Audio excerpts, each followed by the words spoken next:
Hello, how y'all doing? I want to talk about this ever increasing faith ministry, the Screamer. Now, I've just about had all I can take. I can't take it anymore, okay? I just about had all I can take of her, okay? And her foolishness. And as you know, every time there's an offering in the Sunday service or Bible study, she screams, hollers, and blows snot. And a lot of snot, too. She screams and hollers. What she is out of order. There's nothing in the Old Testament or the New Testament that says that every time we take up an offering, we're supposed to scream, holler, and blow snot. She's totally out of order, okay? And she's way out of control. Now, when the Apostle Price years ago, decades ago, came to our church, he said when there's an offering time, he likes silence because offering is a time of worship. Now, the pastor said that also. He just said it, about a Sunday ago, that offering is a time of worship. His father said that decades ago. So anybody who's been associated with that ministry know that offering time is a time of silence where you worshiping the Father. It's not a time where you scream, holler, and blow snot. That's not in the Old Testament or the New Testament to scream, holler, and blow snot. You scream, holler, and blow snot when you're at a baseball game or a football game, not offering time. I hope she's listening to it. Okay. What that is, she's usurping authority over the pastor. She's not submitted to his authority.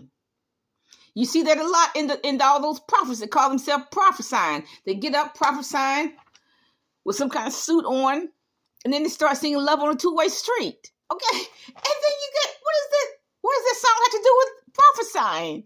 Love on a Two-Way Street. Huh? What does that have to do with that? Why? Because those people, they're in the flesh. There's nothing to do with prophesying. They just in the flesh. They want 15 minutes of fame. And they're usurping authority over the pastor because of his youth. They're saying, we don't have to do what the pastor is saying. We can scream, holler, and blow snot during the offering time. We're out of order. We can prophesy anytime we get good and ready because we don't have to obey the pastor because of his youth. So you know how some teachers, when they're kind of getting older, they have some authority in the class. But when the young teachers come in, the students act up because the teacher's younger. But see, what these people are doing are usurping authority over the pastor. They don't think they have to obey him because of his youth. They can say anything they want to in church because of his youth. They can scream, holler, and blow snot during the offering because of his youth. I wouldn't be surprised if that had something to do with stressing him out. It just wouldn't surprise me. Okay? Now, see what that is? They getting when the prophesying, and they don't have anything to say. They just get in the flesh. They're not putting their mind under subjection. They're not putting their body under subjection. They're not putting themselves under subjection, and they're not subjecting themselves to the authority of the pastor. Okay? See, the Bible says for that reason, there are sickly among you. When you don't subject yourself to the pastor, you don't do what the pastor says, they're sickly among you. Now, she could have a mental disorder. But that's all the more reason to get healed and delivered from that. But every Sunday, Satan scratches her brain is to tell her to holler, scream, and blow snot. And she's totally out of order and foolish. She just looked plain stupid. She looked like a Muppet or something. Looked like something from the Muppet Show or something. Foolishness. Now see, like I said, that's why the Bible says they're sickly among you because they don't obey the pastor.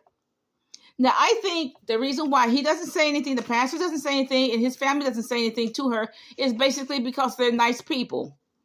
Because I've been a partner with them for decades. They're basically very nice people.